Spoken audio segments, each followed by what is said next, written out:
I used to go to a bar that was in the southeast part of town. I guess it was one of those bars that was kind of wedged into the side wall of a building. It had a very small interior, a jukebox, and lots of neon lights. There were a ton of regulars who came in every night. Rarely did anyone new come in. I was also one of the few women who went there. I only went there once a week though, on Fridays after work, to relax a bit. Around Christmas one year, a new man showed up at the bar. Was attractive enough and there was some interest right away, but I had a boyfriend and I was very happy with him. After staring at me from across the bar for half the night, he finally came over and offered to buy me a drink. I declined the offer and let him know I was in a relationship and didn't want to play games with anyone. He insisted he didn't want to sleep with me, that he wanted my heart. Every week when I went to the bar after work, he was there. I learned his name was Charlie and he was new in town. He would come over to talk to me. Every time I went over, he would always ask me if I had broken up with my boyfriend yet. When I told him we were still together, he would wonder why my boyfriend wasn't there with me. I told him that my boyfriend worked later than me and that I went to the bar because he knew the bartender. I don't think he really believed me, but he kept talking to me. At first it wasn't that annoying. It was even flattering that he was interested in me, but every time I walked into the bar on Fridays, he would immediately ask me if I had broken up with my boyfriend, always emphasizing the words. Still, it slowly started to get really awkward. On Valentine's Day that year, my boyfriend got the day off, so he decided to meet me at the bar. It was a nice night. We were enjoying a few drinks when Charlie walked into the bar. Seeing me with Brandon, I could tell right away that he wasn't happy. Instead of coming over to me, he immediately stared at us from across the bar. He had the worst look on his face, and even though I had a few drinks already, I started to feel very uncomfortable. A couple of hours went by and eventually Charlie came over with my boyfriend. Next to me, he asked if I had broken up with him yet. Brandon of course let him know that he was my boyfriend, and Charlie started laughing, pushed Brandon over his stool and said, "Why are you dating this softie?" Of course Brandon got up and pushed Charlie, who then pulled out a switchblade. The bouncer came right away and practically picked Charlie up, carrying him out of the bar. Charlie kept yelling that all he wanted was my heart, even though I was sure Charlie would never come back to the bar. I stopped going. I had been going there for years, but that experience ruined everything for me. Many months went by and I had mostly forgotten about the situation with Charlie. I had a very stressful period at work and really needed a drink. I figured enough time had passed and it was unlikely that Charlie would be allowed back in the bar. So I went and had a few drinks. The bartender asked me why I hadn't been in a while, and I told him I'd been really busy after another one. I decided it was time to go home. Upon arriving home, I went to bed fairly quickly. While I was sleeping, I was awakened by a strange noise. It was a rhythmic banging noise coming through the wall of the house. I tried to ignore it and went back to sleep, but I only got a short amount of sleep before the noise woke me up again. At first I was too tired to feel scared or worried. I was just trying to go back to sleep, but it wasn't happening. When the sound didn't stop, I got up and looked out the window. I screamed. Charlie was standing by the window. Looking at me, he was holding what looked like an animal heart. With his hand he was banging on the wall with his other hand, and he had written in blood on the window, "All I want is your heart." I quickly ran to the phone and called 911. The police arrived quickly, but Charlie had already heard. Thankfully they caught him about an hour later. He was arrested, but they couldn't do much against him. He insisted it was just a sick way of trying to make me fall in love. It wasn't long before he was released. That man made my life a hell. Showing up in the most unexpected places never did anything else. It just hinted that he still wanted my heart.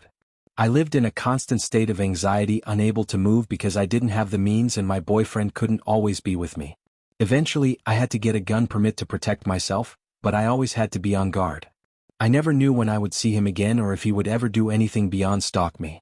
Sometimes, the anticipation that something might happen is much worse than the event itself. Yes, I used to be a manager at a Borders bookstore. It was a good job and I really enjoyed working there. I was the assistant manager and I used to volunteer to work all day during the holidays, allowing everyone else to take the day off.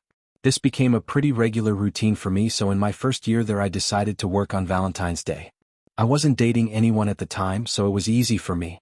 I agreed to open and close the store, so I was the only manager working all day. I spent a lot of the time taking it easy in the offices. I was working in Microsoft Excel organizing the schedules for the next few weeks when I got a call for an extension. I answered and one of my employees told me I needed to go check the security cameras because there was someone in the store walking around in a huge bee costume. Naturally, I thought that was weird, so I got up and went to the security office.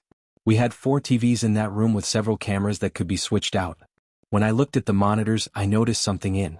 The camera focused on the coffee shop was exactly what my employee had told me. There was someone dressed in a huge bee costume. I mean the insect, not the transformer. He was walking around and interacting with customers. He was also holding what looked like a large construction paper heart. I have to admit that I didn't know what to do in that situation. I can easily say that they never covered anything like that in my manager training. I wasn't sure if the guy was harassing someone or requesting something.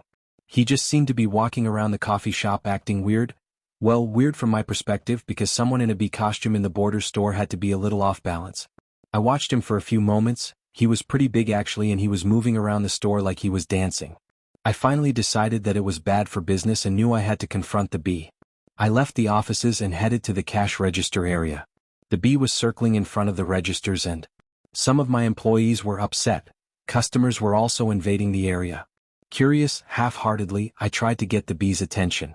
At first it ignored me and kept dancing. I kept trying, telling it I was the manager and it was disrupting business so it should leave. Finally, in frustration I told it that if it didn't leave I would call the police.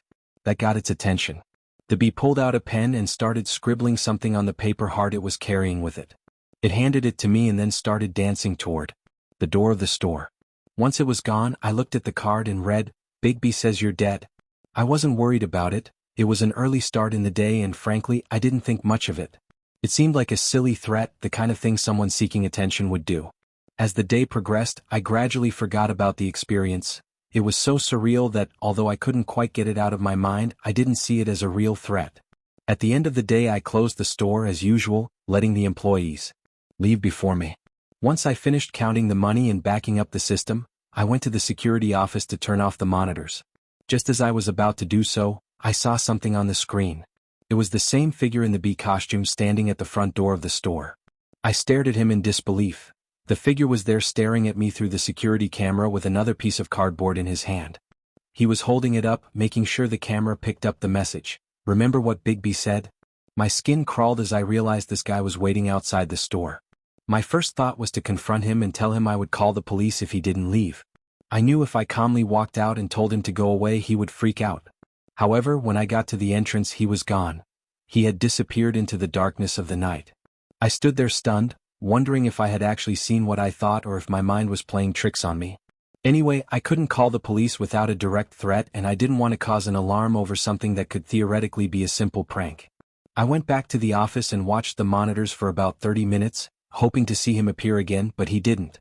Finally, when I was sure no one was outside, I decided it was safe to leave. I set the store alarm, walked outside and locked the doors. I cautiously walked around the store to the parking lot where employees could leave our cars. That's when I saw him around the corner. He was standing there about 10 minutes away. Meters into the gloom. This time he didn't have the paper heart, but a knife. He held the knife firmly, his eyes fixed on me through the bee mask. In that instant, the message on the card resonated in my head. "Big Bee says you're dead." Panic took hold of me and without thinking, I ran to my car. I could hear his footsteps behind me and my heart was beating a mile a minute. Thank God, I managed to open the car door, get in and close it just in time as I started the engine and put the car in drive. I saw him approaching the accelerator. He began to dance again just like he had done in the store, swinging the knife in the air. I can't describe the relief I felt as I quickly drove away from the parking lot. When I looked in the rearview mirror, I saw the figure of the bee disappear into the distance, still making those disturbing movements. I was terrified and in shock. I barely slept that night. The next day, I reported the incident to store management, who, while concerned, didn't seem to fully believe me. They advised me to be on the lookout, but doubted that someone in a bee costume would cause any real trouble. In the days and weeks that followed, the experience haunted me. Every time I closed the store, I would look around for the bee, hoping never to see it again. Although it never appeared in the store again, paranoia and fear had taken over my daily life. I never knew who it was or what it was really looking for. Even though I tried to go on with my normal life, the experience with the big bee never faded. From the back of my mind, every time I worked the closing shift, I would feel this growing anxiety that grew in intensity as it got closer to turning off the lights in the store and going out into the parking lot. I remember stopping volunteering to work only on holidays or special nights. I even started arranging for another manager to stay until the end with me just so I wouldn't be alone in that place. Months passed and although I didn't see Big B again, the experience had changed me. I looked everywhere when I left. any building I worked in and kept my cell phone handy in case I needed to call the police, but despite all my efforts to put that incident behind me, one summer night something happened. I wasn't working that night, but had gone out to dinner with some friends at a restaurant on the other side of town. It was long and the place was packed, so after the meal we decided to go for a little walk around the area before heading back to our homes. My friends and I were walking down a busy street, laughing and enjoying the night. It was a rare moment where I had really managed to relax and not think about the damn bee costume, but at one point as I turned a corner and entered a slightly darker street, I felt that something wasn't right. At first it was just a gut feeling that someone was watching us. I decided to ignore it, but the discomfort wouldn't go away. Then, almost instinctively, I looked back and there it was, just a few feet behind us, illuminated by the dim light of a street lamp. I saw a figure. Unmistakable, the same bee costume. This time, however, it looked like it had aged. The costume was worn, dirty and threadbare, as if it had been abandoned and left to decay, but what really made me shiver was the look that could be made out under the bee mask. Although my friends hadn't noticed, I was looking him straight in the eyes and felt a knot in my stomach. My first impulse was to run, but I forced myself to remain calm. I knew my friends wouldn't understand if I ran off without giving an explanation, and I didn't want to scare them. Instead, I tried to act as if nothing had happened.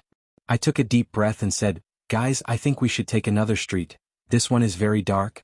Fortunately, they agreed without asking questions and we started walking in the opposite direction. Out of the corner of my eye I could see Big B following us, keeping his distance but making sure not to lose sight of me. My mind was racing. What did he want from me? Why was he reappearing now after so many months? And worst of all, how far was he willing to get there? My heart was pounding so hard I felt dizzy, but I had to do something before I lost control. Finally, after several minutes of walking, we found a group of people outside a coffee shop. I quickly approached the group and briefly explained the situation. One of the men offered to call the police and without hesitation I agreed. However, when I looked back, Big B's figure had disappeared. Once again my body was shaking, but I forced myself to take a deep breath, thanking the people who had helped me. They had helped. The police arrived shortly after, though they couldn't do much about it, as the guy had vanished as if he had never been there. I returned home that night feeling exhausted and trapped in a nightmare I couldn't escape. Although I never found out who this person was or why he had decided to stalk me, the worst thing of all was the uncertainty it left in me. I knew he would probably show up again someday somewhere and continue to haunt me. My crush in high school was Alan. Yes, I'm a boy and yes, I'm gay. I was already out of the closet by that time and no one really had a problem with it. Sure, there are always some jerks who make stupid comments and hurl ridiculous insults over something you can't control, but generally no one made my life miserable. Although I had a huge crush on Alan, I was always very respectful about it and I was sure he never knew. A lot of guys get nervous thinking that in the locker room a gay guy might be watching, but if that was the case I certainly didn't. It was going to be me. I hated the whole locker room experience. Most of the time I just did my thing, changed and left. When I saw him in the hallway I also tried not to stare at him for too long.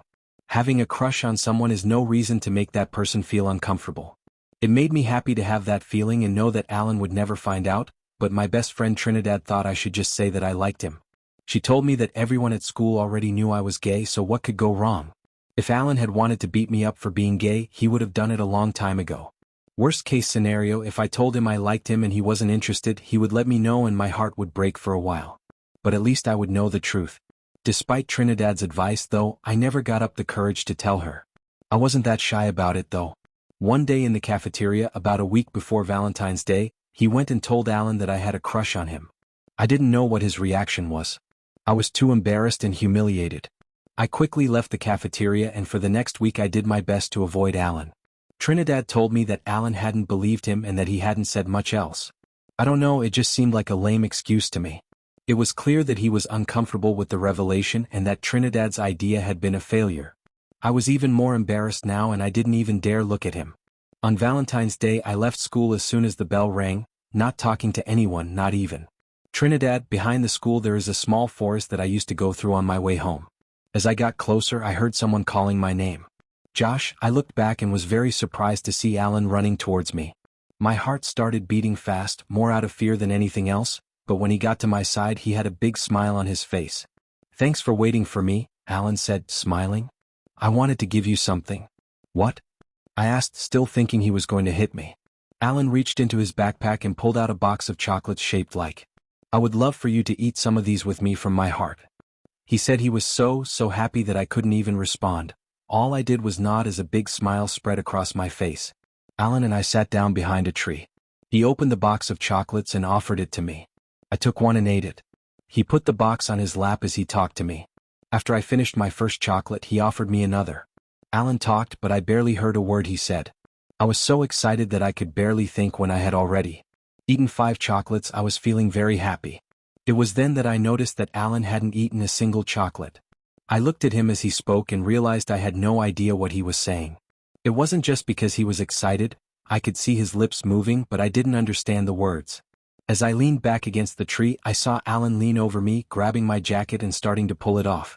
I got carried away, then everything seemed to disappear for a moment, and I can't really explain it. It was like there was nothing there without time. When I opened my eyes, Alan had taken off my shirt and was undoing my belt and jeans. I was confused. Had Alan given me something to get me high? I knew I liked it. Why would he think I needed to get high? He started pulling my jeans down, and that was really the last thing I remember. As I started to regain consciousness, I felt strange. At first I had no idea where I was or how I got there. There was pain in my crotch, but the confusion was worse. I looked around and I was alone. Dark seemed to be naked then as I looked down. When my head cleared, I understood why I was in pain. My crotch was completely covered in ants. Looking down at the ground, I saw a large line of ants coming and going. I tried to get up, but I was dazed at first. I tried to shake the ants off, but my skin was sticky. I didn't quite understand what was causing the pain, but I tried to get up, and when I did, I fell and hit my arm against a tree, breaking it. The pain helped me clear my head a bit, and I managed to shake the ants off, though it didn't do much good. I wasn't too far from school. I looked around and couldn't find my clothes. The only thing I had to cover myself was the heart-shaped box of chocolates. I had to ignore the pain in my crotch and broken arm as I held the box above me and ran back to school. Some guy saw me and laughed out loud. I made it to the infirmary, and then I was taken to the hospital. Sadly, once I was cleaned up, my crotch was very red and sore-looking.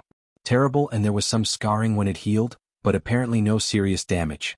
Apparently Alan and his friends hadn't planned the prank very well. I was also given a cast, the first of my life. I was too embarrassed by the whole thing to tell people that Alan had been responsible.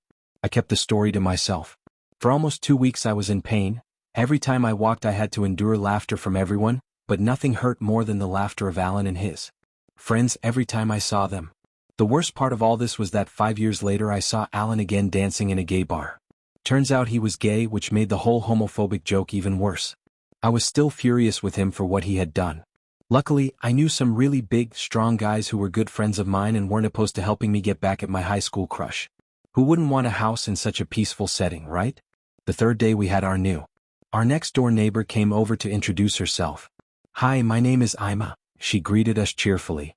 We had an awkward conversation, and when she left, my husband and I looked at each other and wondered, what was that all about? That afternoon I joked with my husband and said, "I can't believe I moved next door to someone with plastic flowers in their yard. By the way, I'm an avid gardener." The next morning when we woke up, all the plastic flowers were gone. It was like a Midnight Zone moment. Whether she was working in the front or backyard, Ima would come out early and start a conversation. She had a way of making comments that took you by surprise and demanded a response. She managed to get a lot of personal information out of me before I realized what she was doing. Ima had several dogs, and their barking was a nuisance every night. It didn't matter what time we went to bed. The dogs would start barking under our bedroom window the minute we turned the lights off. It took us to realize that she was watching our lights to see when I had them on. Ways to let me know that she saw everything I did. I felt like I was being stalked. She never bothered my husband, and he didn't believe me when I told him about things she did.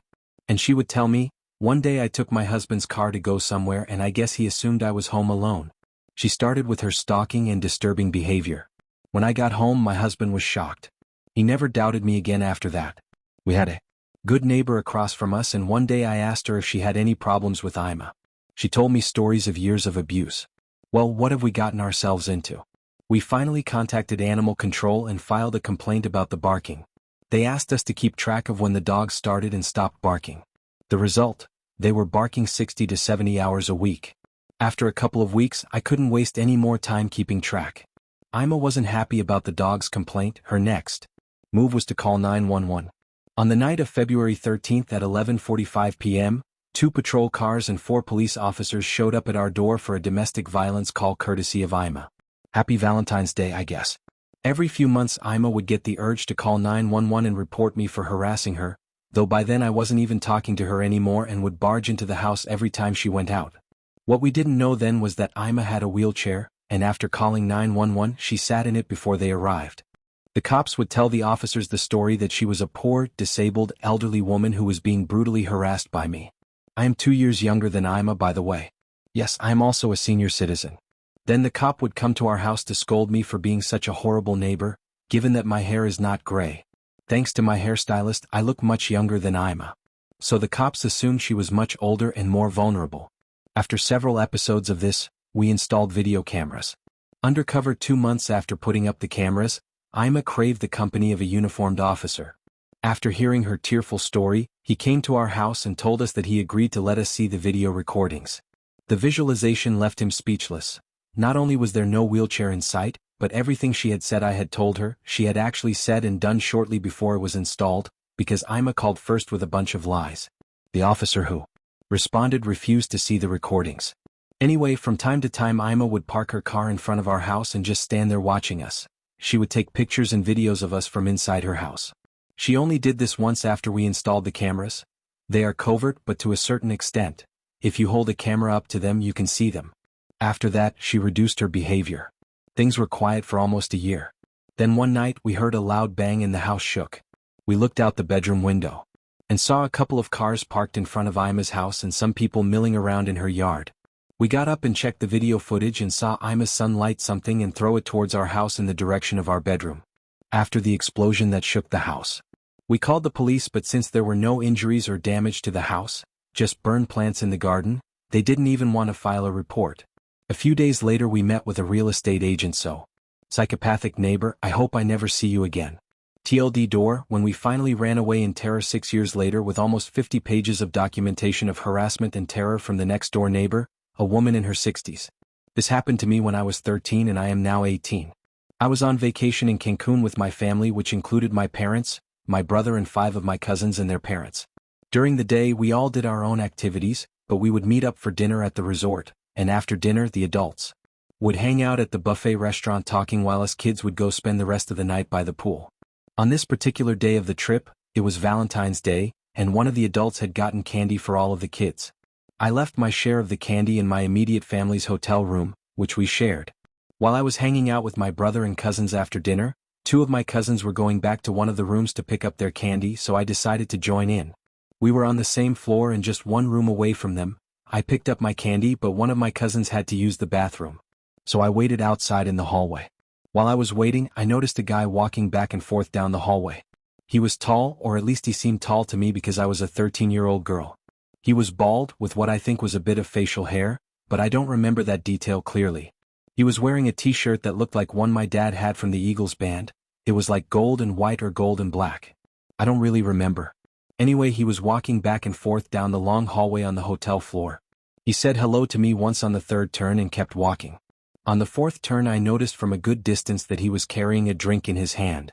I assumed he was drunk and was already feeling a bit uncomfortable, but this confirmed it for me. I swiped my key card through the lock to re-enter the safety of my hotel room. As I turned around to close the door, I saw him right behind me. I hadn't given more than 60. I was like inside the room and my hand was on the other side of the door handle to close it, and he was directly in front of me, still in the doorway but far enough into the room that if I closed it I would be trapped with him inside. My heart was racing and I asked him in a surprisingly calm voice what he was doing.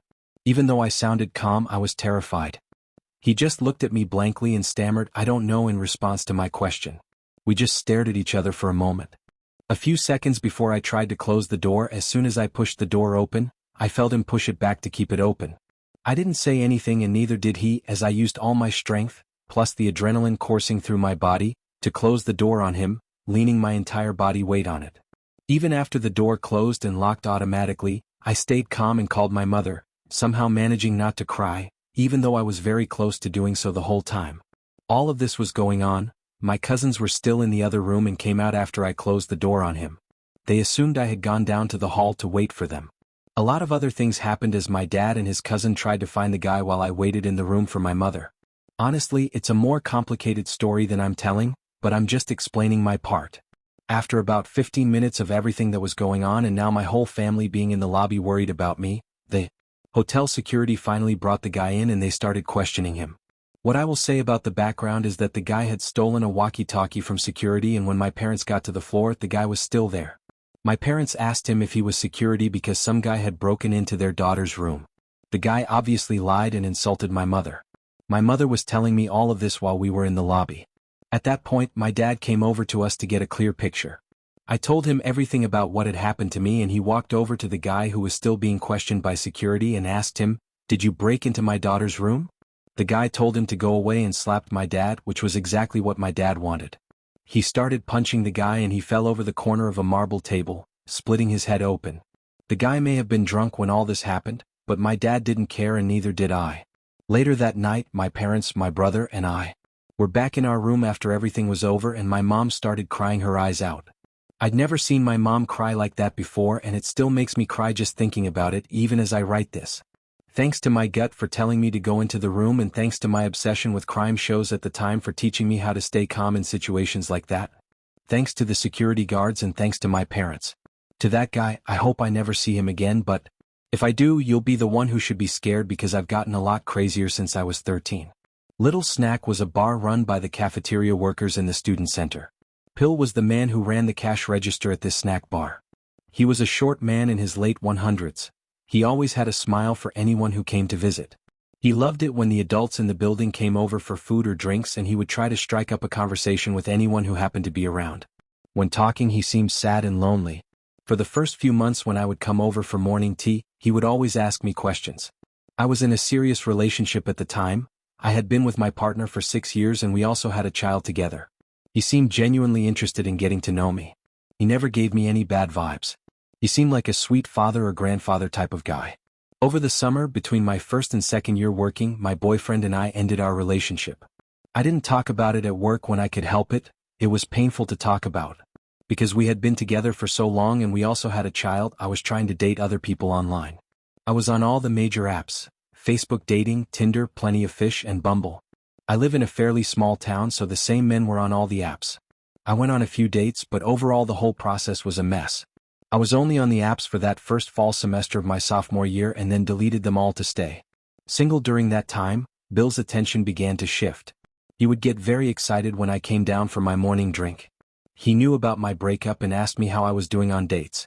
I don't remember telling him I was single, but I figured I must have let it slip at some point in our conversation. I would come back in the mornings and tell him about all my terrible dates. I remember telling him I was giving up on dating. He tried to hold my hand to comfort me. I immediately pulled my hand away.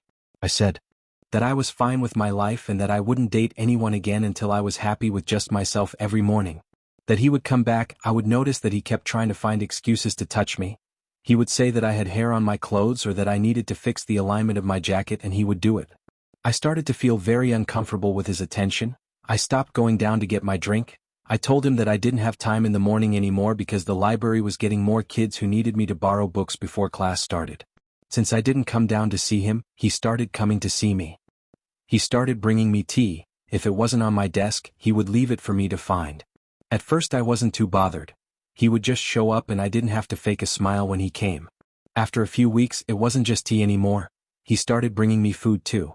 "We just got a load of oranges," he would say. "I picked the best ones for you and I know how much you like oranges." The gifts got bigger and bigger until he was bringing me full meals from the cafeteria. I started to think about how I could make this stop by being polite. At the same time I had to be nice, right? Eventually, I couldn't even eat the food. I would give it away or throw it away as soon as he left the room.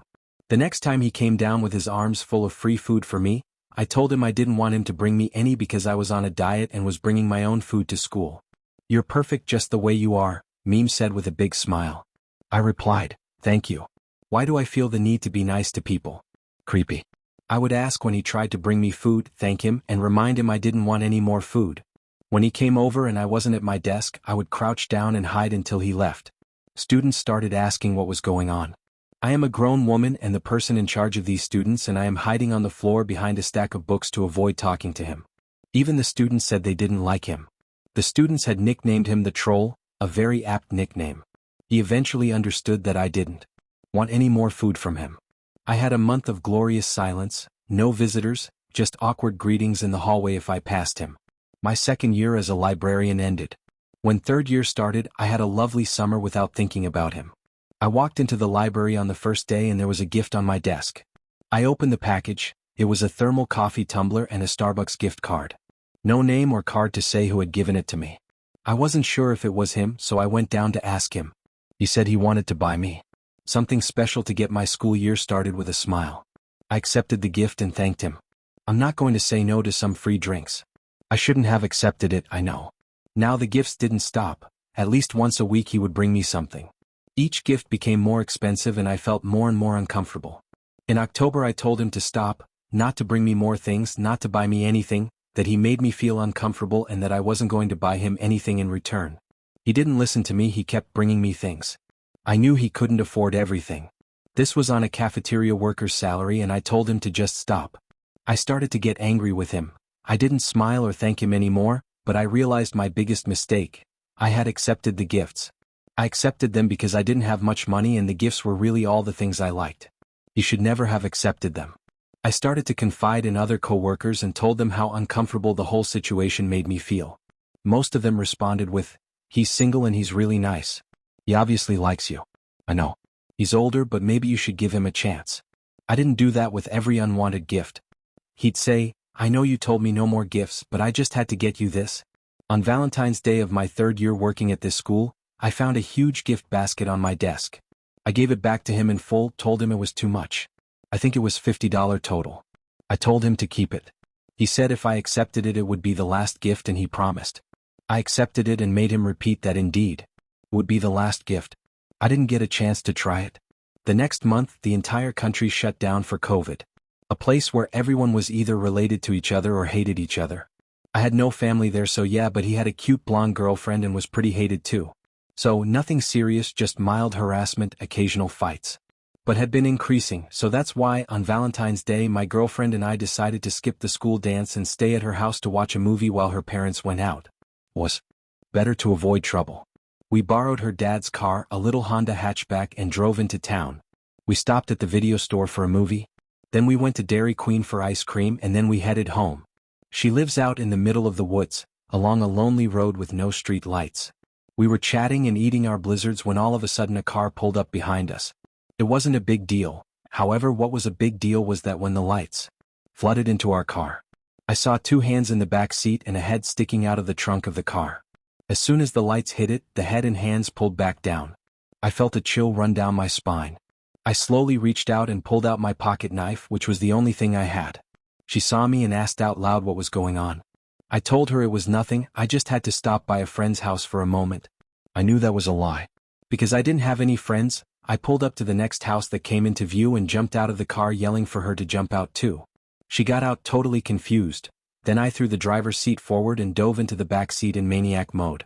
The guy jumped out like a spring, taking his hands out empty and saying, Hey, what are you guys doing tonight?" He was some weird kid from our high school that we had never talked to in our entire lives. I said, "What the hell is in our car?" His response was, "I thought they were going to the dance and he was just looking for a ride." We just stood there staring at him with our mouths open, wondering what to do. He tried to act like everything was normal and obviously we were in the middle of nowhere, in some random person's driveway. So whatever he was planning, he forgot about it. We ended up taking him to the dance and leaving him there. The whole time he was telling us to go inside with him. Yeah, no thanks, so we dropped him off and got out of there as fast as we could. As soon as he got out of the car, my girlfriend started crying and shaking. She was completely freaked out. I have no idea what he was trying to do when the lights caught him coming out of the trunk. Honestly, I hated that high school. When I was younger, I was diagnosed with bipolar disorder at 14. It was really hard for me to socialize in person, so I turned to the internet. That's where I came across the world of text-based role-playing.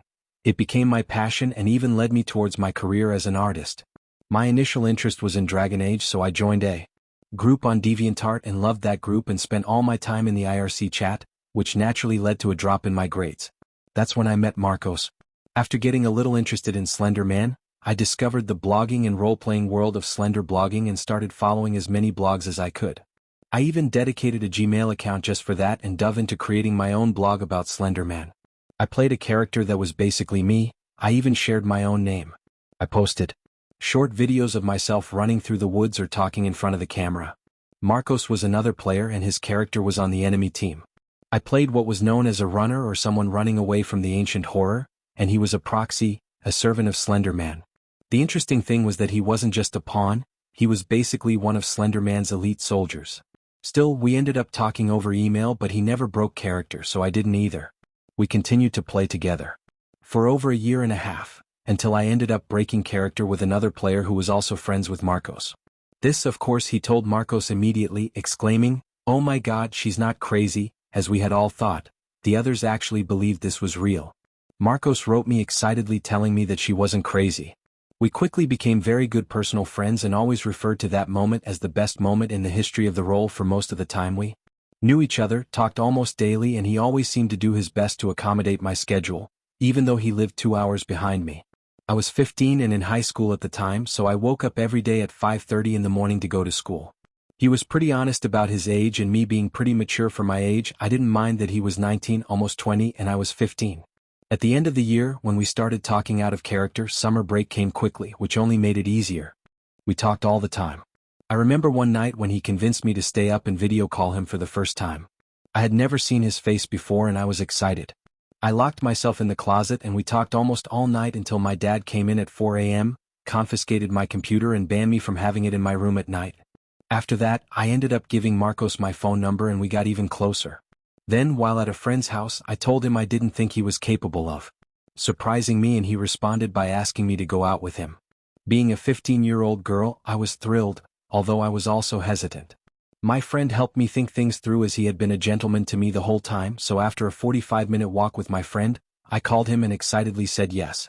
During that time, he sent me many text messages expressing his concern that he had upset me. I ended up apologizing profusely for keeping him waiting. The first few months were amazing. We were so close, we talked every night on the phone, we even slept while on a call. Thankfully, I had unlimited texting and calling, but everything got weird when the school year started again. Over the summer I had been able to devote pretty much all of my time to him, and now with school that was greatly reduced. I didn't realize that talking to someone almost 18 hours a day was a sign of unhealthy dependency. We had our first argument about texting. He wanted me to text him whenever I couldn't call him, but I couldn't text during classes. We came to a compromise where I would text him between classes and call him during lunch. I didn't really have any friends at that school as it was kind of a loner, and the ones I had didn't share my lunch schedule, so it didn't affect my social life much. Everything was going well until I ran into an old friend from high school who happened to be a guy. I had always gotten along better with guys than girls, but Marcos went frantic. I was on the phone when that happened and ignored him to talk to my friend. After we said goodbye, Marcos told me off harshly, saying I couldn't talk to other guys at all. I was completely shocked and tried to explain to him that the guy was a longtime friend.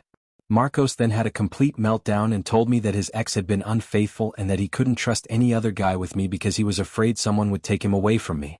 He even cried. Naturally, I was very upset, but agreed to avoid my male friends when I was talking to him, which was almost always. Soon the school load increased and it took me longer to call him after school. He started accusing me of not loving him enough to talk to him and claimed that we never had enough time together. He gave me the option of texting him in class or calling him as soon as I got home. I chose the second option, which cut out almost all of my time with my family save for a short dinner, after which I would immediately return to my room. Things only escalated. I would be held in class for oversleeping, as he would keep me up all night and explode if I didn't contact him right when the bell rang. He had even written down my exact schedule minute by minute, and any deviation would alarm him. I began to distance myself from all of my friends as he didn't approve of any of them. He even claimed that one friend in particular was the human personification of a demon trying to kill him. His mental state. He turned out to be extremely fragile and told me that he had a second personality that was literally his Slender Man persona called Strider. Marcos frequently spoke of a constant battle to keep Strider under control because, while he wasn't a bad person, he was a complete jerk. He justified his outbursts by blaming his character and even sent me messages in italics like Strider, as if his body had been taken over just to belittle a 15-year-old girl. I was empathetic as my disorder. Bipolar was at its worst, and my therapist would mutter the word schizophrenic to my mother when she thought I couldn't hear her. For the next year and a half, Marcos manipulated me like a puppet, alienating me from my family and friends, convincing me that my teachers just wanted to turn me into a mindless tool for the government and persuading them. Eventually, he convinced me to call Child Protective Services to report my family for abuse. I won't say my family was perfect. My dad. He is an alcoholic and could become quite violent, and we had very strong arguments. My mother mostly just supported what my dad did, and I always felt a great deal of resentment that he did not stand up for me. Even when my dad slapped me, threw me out of the house barefoot, and was generally overly aggressive with me.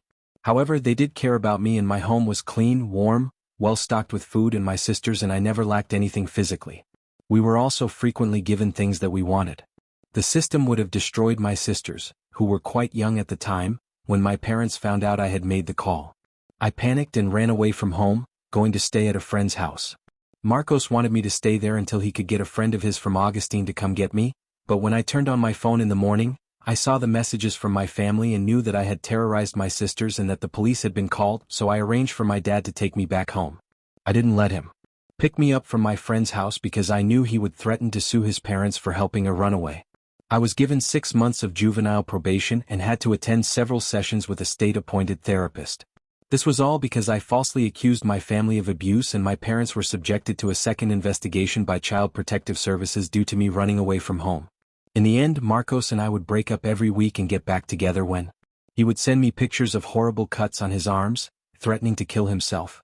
I actively hated him by this point, but I still loved him and didn't want him to die. I managed to escape him when he found out I had been talking to a male friend he particularly hated, and he ended up breaking up with me on Valentine's Day. It took him 2 months to realize I wasn't coming back, but he still tried to message me, and I blocked so many email accounts and numbers because he changed them just to contact me. It was completely terrifying, and I was constantly terrified that he knew my address.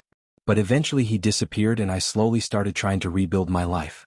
About a year ago he messaged me, and I decided to talk to him.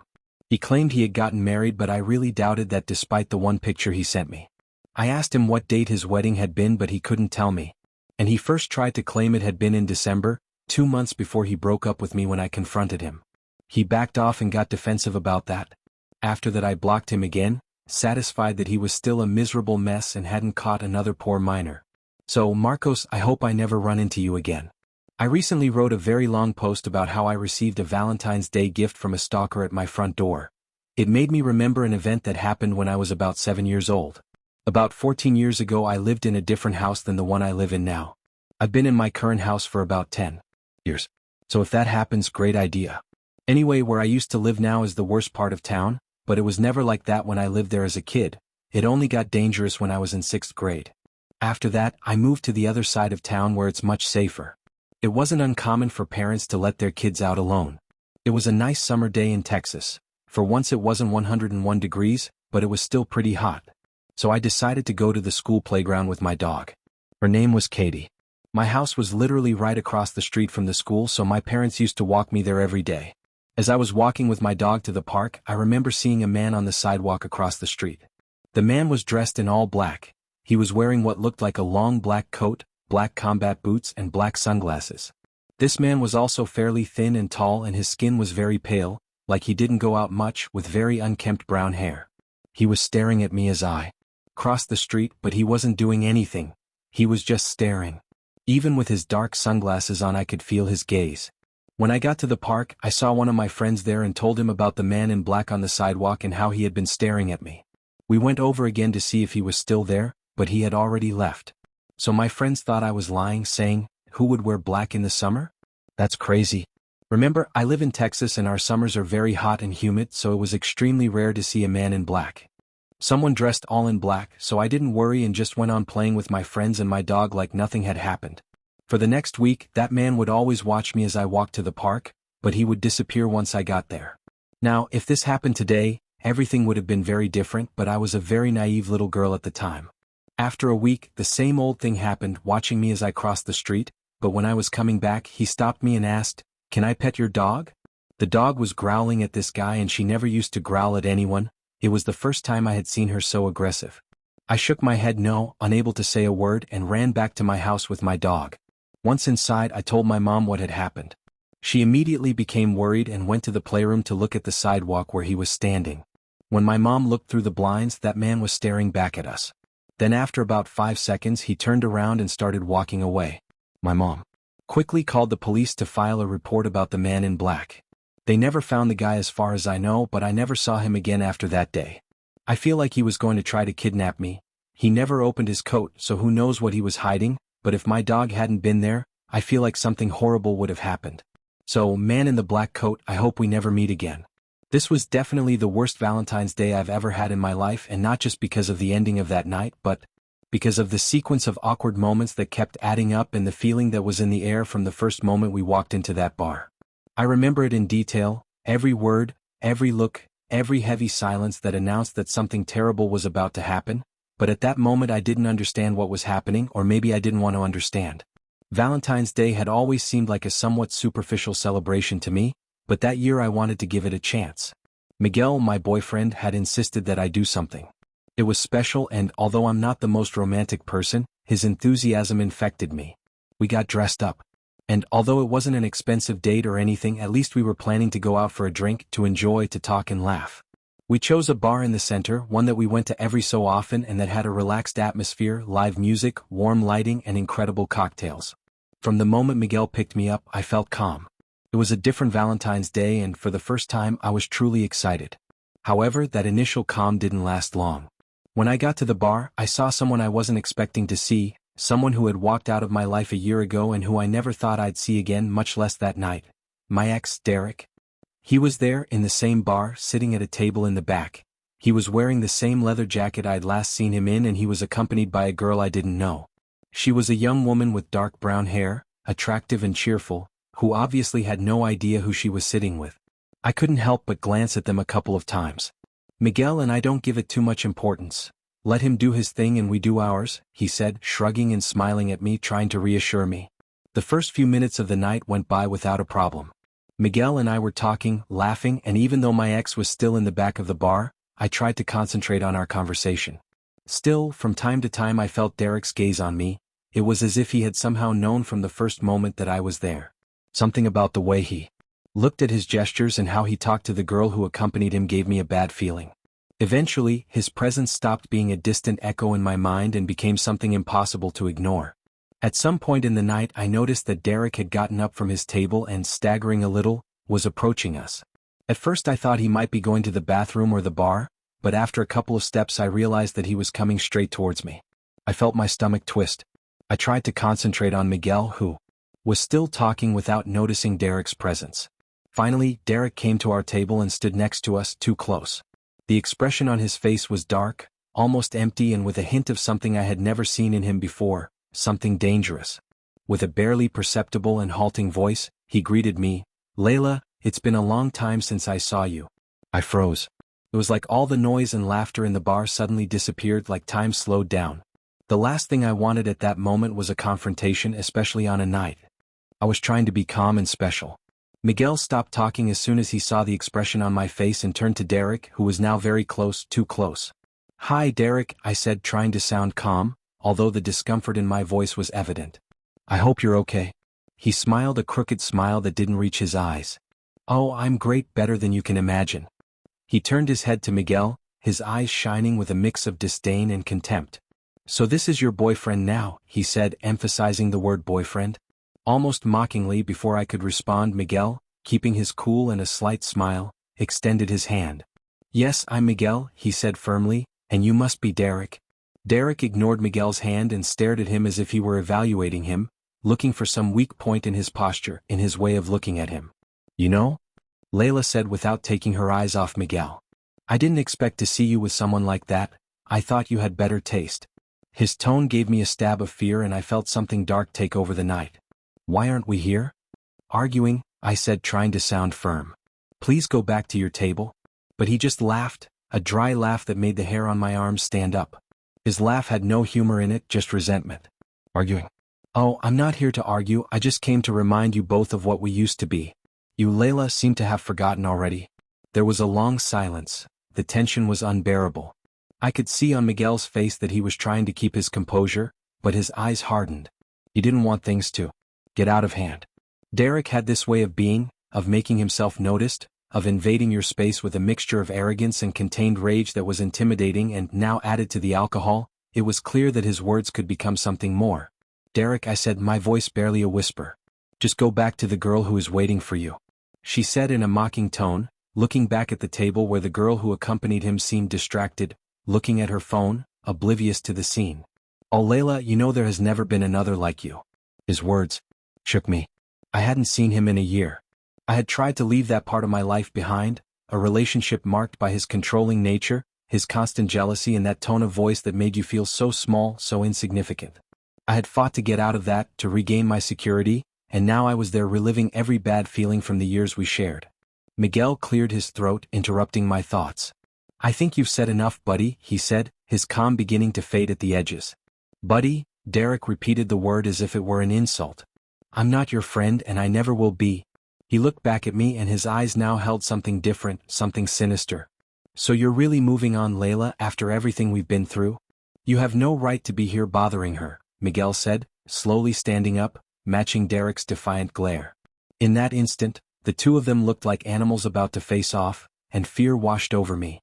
I was afraid either of them would give in to a provocation and the situation would. "It'll escalate to more than just words, Derek," I said in a last attempt to calm things down. "Enough is enough, please just leave us alone." He stepped back, smiling, but his eyes didn't leave Miguel. "Whatever," he said quietly and turned to go back to his table, staggering a little. He exhaled deeply, trying to release the tension in my shoulders. Miguel sat back down, his jaw still clenched. "I'm sorry," I said in a whisper. "I didn't know he'd be here, I had no idea this would happen." "You have nothing. What to apologize for?" Miguel replied, looking at me tenderly. "It wasn't your fault." A few minutes passed and we slowly began to relax again. I tried to concentrate on the conversation, on the soft music in the background, on the sound of glasses clinking on the bar, but out of the corner of my eye I saw Derek with his partner. He was still drinking, looking nervous every now and then, looking back at our table. His eyes seemed to burn with a mix of anger and resentment. The girl who was with him was saying something to him, probably asking him to calm down, but he barely heard her. That was when Miguel suggested we leave. "Come on, I think it's best to go," he said in a kind but firm tone. I agreed, and as I gathered my things, I tried to avoid looking in Derek's direction, hoping he wouldn't notice we were leaving, but just as we stood up, I heard his voice behind us. "Are you leaving already?" My hands began to shake. Miguel and I had barely taken a couple of steps towards the exit when Derek's voice echoed behind us, full of acidic sarcasm. It was dangerous, as if that small distance we had tried to put between us and him crumbled in an instant. "They're leaving now." "So soon?" he repeated, approaching with calculated slowness. My heart was beating hard as I looked at Miguel, who, although he tried to remain calm, could no longer hide the tension that hardened him. The romantic we had imagined had turned into a nightmare. "Yes, Derek, we were leaving now," I answered in a sharp tone, trying to remain calm, although the discomfort and fear were increasingly present. Present in my voice. "Please just leave now." He took a step closer with a crooked smile on his face. His breath smelled strongly of alcohol and his gaze was no longer simply disdainful. There was something else, something that scared me deeply. I glanced sideways at the girl who accompanied him. She looked uncomfortable too, but instead of intervening, she stayed where she was, watching silently, probably not quite sure what to do. Miguel took a step forward, placing himself between Derek and me like a shield. "I think it's time for you to leave," she said firmly, fixing her eyes on Derek's. But he only laughed, a hollow laugh full of contempt. "See, Layla? This is the kind of guy you messed with, one who thinks he can order me to leave." Derek looked at Miguel with a strange kind of superiority, as if he knew something we didn't. I tried to take a step towards the exit, but Derek, in a sudden movement, blocked the way and his face turned dark. "Do you realize, Layla, how easy it was for you to forget me, how easy it was to replace me?" "Derek, you don't have to do this," I said quietly, hoping to calm him down, trying to get him to let his guard down even a little. "This isn't healthy for anyone, just move on, don't talk about me like I'm the problem." He spat out the words in such a venomous tone that it made me shudder. "Move on, really? Do you think everything is forgotten? So I can just forget you like nothing happened after everything we did together?" I looked at the girl he was with. She seemed uneasy now, as if she had finally understood the gravity of the situation. She tried to touch his arm, whispering something in his ear, but Derek pushed her away roughly, almost pushing her back. She let out a small cry of surprise and I felt a wave of panic rise in my throat. Miguel approached, keeping his composure but with his muscles tense, ready to intervene if Derek made any more aggressive moves, but what happened next was something neither of us could have anticipated. Derek reached into his pocket and pulled out a gleaming, sharp knife that reflected the lights of the bar in a disturbing flash. People around began to murmur, some recoiled in shock and fear, but no one moved to stop him. It felt like time had stopped and the air had become thick, almost unbreathable. "Derek, no, please don't do this," I whispered, feeling my words fade into the tense silence, but Derek wasn't listening. With a disturbing expression, he turned to the girl with him, the same girl who had tried to reassure him, who until that moment had done nothing but watch in silence. Without warning, he raised the knife and, in a swift, brutal movement, plunged it into her neck. It all happened in seconds, but to me it felt like an eternity. The girl's muffled scream, Derek's face twisted into a sinister grimace as he twisted the knife, and then silence, broken only by the gasps and murmurs of horror from the people around. The girl fell to the ground, life rapidly draining from her body as a red stain spread across the floor before anyone could react. Before Miguel or I could even scream, Derek turned the knife on himself without hesitation. In a quick, terrifying movement, he plunged it into his neck, just as he had done to the girl. The last image I have of him is his empty gaze, that gaze that still haunts me at night when I close my eyes, and his body collapsing next to the girl, both of them enveloped in a dark puddle that absorbed all the light around them. Chaos took over the bar, screams, people running, tables falling as everyone tried to get out in a hurry, but I couldn't move. My legs were pinned to the ground and my eyes couldn't tear themselves away from the scene in front of me. Miguel, shaking, grabbed my arm and dragged me out of the bar, but I couldn't stop looking back. Outside, the cold night air hit me, but it didn't bring me back to reality. I felt like I was trapped in a nightmare I couldn't wake up from, one where the bloody faces of Derek and the girl with him haunted me. Miguel hugged me and I burst into tears, feeling terror take over every part of my being. Since that day, I have never set foot in that bar or celebrated Valentine's Day again. The image of that night remains vivid in my mind, every detail etched like a scar that never fades. Sometimes, in the most unexpected moments, I relive that last look from Derek, that mix of hatred and desperation that I will never be able to forget. So if you ever meet someone who can't let go of the past, remember this story, because you never know how far someone is willing to go when their mind and heart are completely poisoned.